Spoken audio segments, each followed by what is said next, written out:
was around 2008 when I first started music, and my first instrument was violin. In 2008, in 2010, I played in my first, I'm sorry.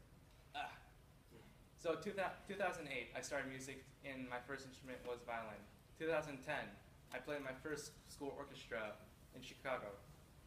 2012, I stopped playing violin. Bye-bye violin, and hello drums. In 2013 to 14, I started picking up the piano, so, So, hello everyone, my name is Daniel Kim, I'm sure you all know. I'm a 16-year-old sophomore in Drek community. So you're probably thinking, wow, this guy really loves music, seeing how all this evidence points to music. Ask me that in 2008, and I'll say, no, I hate music because I hate the long hours of practicing. You understand me, don't you? Harry? So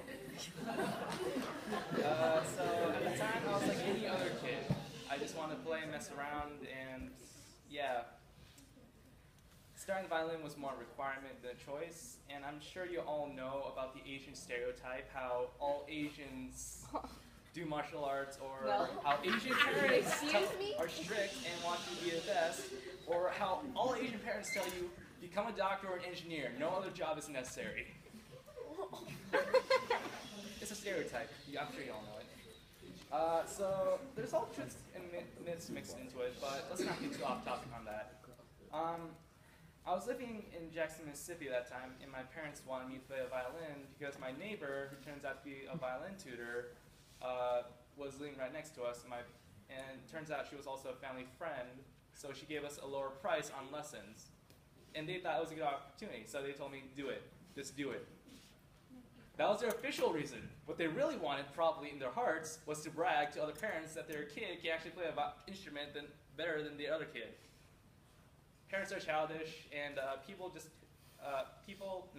are childish, and parents just happen to be people, so what do you know? When I first started, I was actually pretty good at violin, don't get me wrong. I wasn't horrible, I was just good. I'm not trying to brag, but I became one of the best violinists in the children's orchestra that I took part in Jackson, Mississippi. Wow. Yeah, wow. And it made my parents happy, don't get me wrong. I was happy that it made them happy, but I hate the long hours I had to do it because it felt like 5 hours, but it was supposed to be 1 or 2. As the years gone by, I ended up becoming more interested in music, and I ended up moving to Chicago because my dad's job, and after 2 years living there, I put it down, and then I picked up the drums. A year later, I picked up the piano because I thought it was interesting hearing my friend play piano really well. So listening to other people play and looking at other music that my friends recommended kind of sparked something inside me. Like, I wanted to play more of the music I enjoy.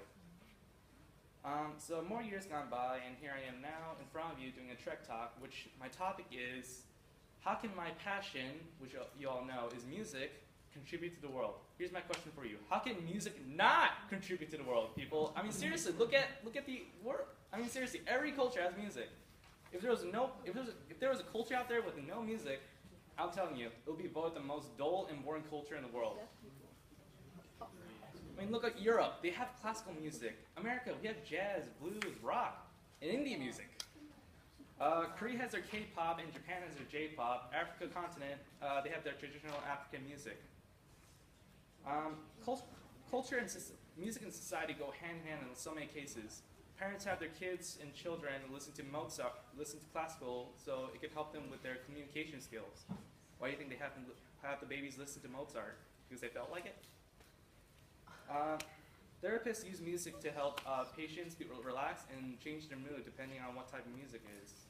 Celebrities like Justin Bieber, Psy, Taylor Swift, and Beyonce, all those people use their music and tracks to make money and contribute to the economy. During the Romantic era of Europe, composers like Beethoven pioneered the first step into a new way of making classical music. They integrated the expression of intense feeling into the music, and and they became so popular among the people that they've been recorded into history. When you look at this evidence, ask yourself, how could this not contribute to the world? Thank you.